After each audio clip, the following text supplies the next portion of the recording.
Halo semua, salam sejahtera Malaysia. Selamat datang ke channel Fels Lifestyle. Tuan-tuan dan puan yang amat dihormati, bercakap berkaitan dengan kenyataan Muhyiddin Yassin sebelum ini yang mengkritik Anwar Ibrahim, mengkritik kerajaan. Pertama, berkaitan dengan titah addendum. Di sini Muhyiddin Yassin mengambil kesempatan untuk mengkritik Anwar Ibrahim. Namun, kita juga mendengar Fahmi Fadzil sebelum ini juga berkata kepada Muhyiddin untuk tidak meneruskan apa yang dia lakukan itu, dan tambahan pula Fahmi Fadzil pula mengeluarkan kenyataan bawa balik menantu. Bercakap tentang kenyataan Fahmi Fadzil bawa balik menantu dulu Muhyiddin Yassin. Makna kata Muhyiddin Yassin perlu bertanggung jawab untuk menjawab apa yang dinyatakan ataupun soalan daripada Fahmi Fadzil ataupun kenyataan itu. Akhirnya bercakap tentang menantu Muhyiddin Yassin. Mungkin ada yang kata, adakah menantu Muhyiddin Yassin sudah ditangkap? Kalau sudah ditangkap, dan di mana lokasi menantu Muhyiddin Yassin sekarang? Bercakap tentang lokasi menantu Muhyiddin Yassin melalui satu artikel daripada Malaysia Kini. SPRM ada petunjuk baharu lokasi menantu Muhyiddin. SPRM mempunyai petunjuk baharu mengenai keberadaan menantu bekas Perdana Menteri Muhyiddin Yassin, Muhammad Adlan Berhan, yang dikehendaki atas dakwaan rasuah. Menurut Ketua Pesuruhjaya SPRM, Tan Sri Azam Baki, potensi lokasi Adlan dikesan melalui transaksi kad kredit milik ahli perniagaan itu, dan mereka sedang mendapatkan bantuan daripada Interpol untuk mengesannya. Ada petunjuk baharu beliau berada di suatu tempat hasil daripada pemantauan kita terhadap penggunaan kad kreditnya. Beliau berada di beberapa buah negara. Kita sudah memohon kepada pihak Interpol untuk mengesan. Tetapi dalam kes beliau, kita masih lagi mengesan dengan cara kita bagi tujuan untuk dituduh di mahkamah, kata Azam yang dipetik oleh Berita Harian. Dia berkata demikian pada sidang media selepas melancarkan pejabat SPRM Cawangan Gua Musang di Kelantan. Selain Adlan yang berkahwin dengan anak Muhyiddin, Nabila, SPRM juga sedang memburu Peguam Mansor Saad, seorang tokoh penting dalam Nurse Sendirian Berhad. Agensi pencegahan rasuah itu mendakwa mereka dikehendaki berhubung projek yang melibatkan pendaftaran dan penyimpanan maklumat biometrik untuk pekerja asing. Kedua-dua mereka melarikan diri dari negara pada Mei tahun lalu.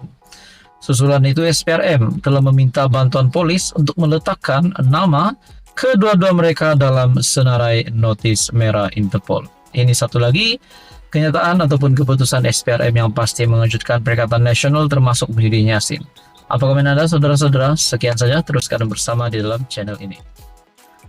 Tak sangka sekali, tuan-tuan dan puan yang amat dihormati, selepas keengganan MCA untuk berkempen bagi calon kerajaan perpaduan ataupun lebih detailnya calon DAP,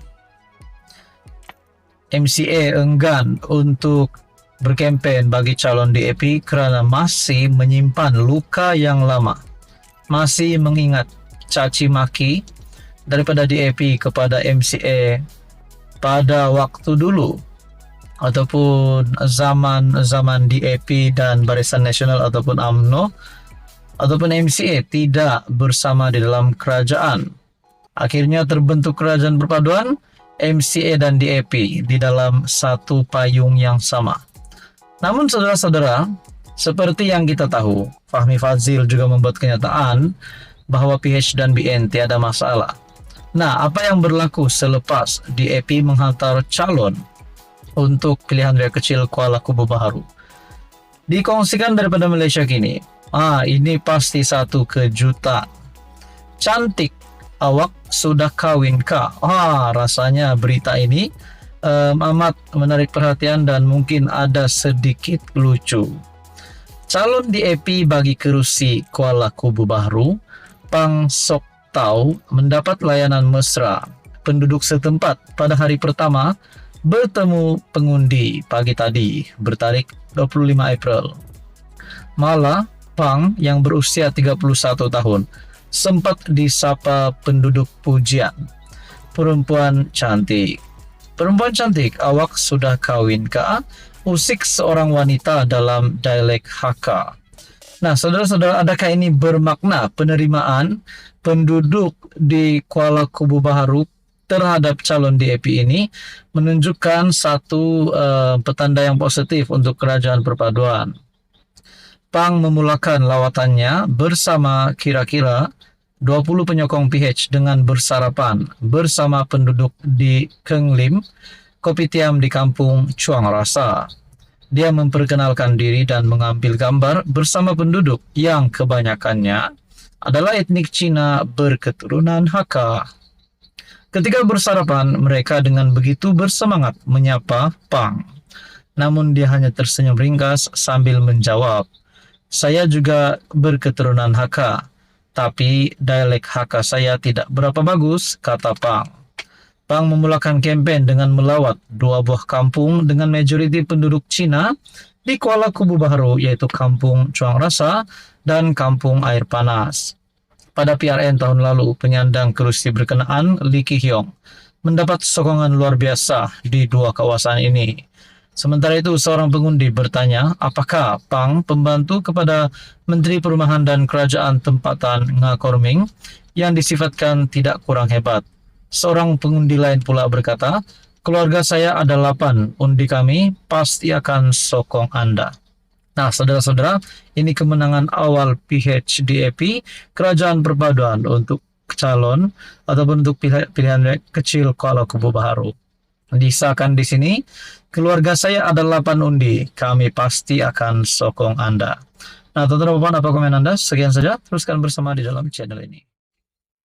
Halo semua, salam sejahtera Malaysia. Selamat datang ke channel Fels Lifestyle.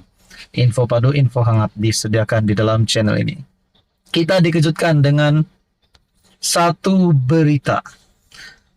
Rupanya terdapat satu lagi demo yang dibuat. Demo ini bukan dibuat di rumah ketua kampung, bukan dibuat di depan rumah JKK ataupun orang-orang kampung. Tetapi demo ini dibuat di depan pejabat menteri di dalam kabinet kerajaan perpaduan, yaitu Mat Sabu. Nah, dalam perkongsian daripada Malaysia kini, pengembala berdemo depan pejabat Mat Sabu. Pengembala lembu dan kambing dari pelbagai negeri berdemonstrasi di depan pejabat Kementerian Pertanian dan Keterjaminan Makanan di Putrajaya susulan larangan memasuki kawasan ladang sebuah syarikat sawit. Kumpulan itu yang menamakan diri mereka Gabungan Penternak Marhen Nasional menuntut campur tangan menterinya Muhammad Sabu melalui satu memorandum tuntutan. Memorandum diserahkan kepada Setiausaha Politik Menteri Yuhaizat Abdullah yang menurut mereka akan meminta pertemuan dengan Muhammad dalam tempo 3 minggu. Dalam memorandum 7 halaman itu, mereka antaranya menyifatkan tindakan itu sebagai kejam. Ini tidak boleh diterima kerana kami tiada masalah dengan pengurusan Saim Darby dalam tahun-tahun sebelum ini. Menurut memorandum itu, menurut mereka, notis larangan itu dikeluarkan di Estet Sungai Buloh pada 10 Januari dan Estet Bukit Ceraka pada 24 Januari. Malaysia kini sudah menghubungi Saim Darby untuk mendapatkan maklum balas. Nah, punca demo di depan pejabat Mat Sabu ini, di mana pengembala lembu dan kambing dari pelbagai negeri berdemonstrasi di depan pejabat Mat Sabu, Kementerian Pertanian dan Keterjaminan Makanan di Putrajaya, susulan larangan memasuki kawasan ladang sebuah syarikat sawit.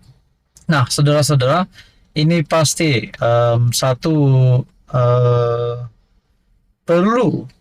perlunya tindakan ataupun pandangan ataupun respon, dan harapan mereka sudah pasti tindakan daripada Matsabu untuk ataupun berhubung isu ini, perkara ini. Nah, saudara-saudara, saya sangkakan pada mulanya saya melihat tajuk artikel ini, demo di depan pejabat Matsabu karena Matsabu nak diboykot. Rupanya bukan juga. Nah, saudara-saudara, apa komen Anda? Sekian saja, teruskan bersama di dalam channel ini.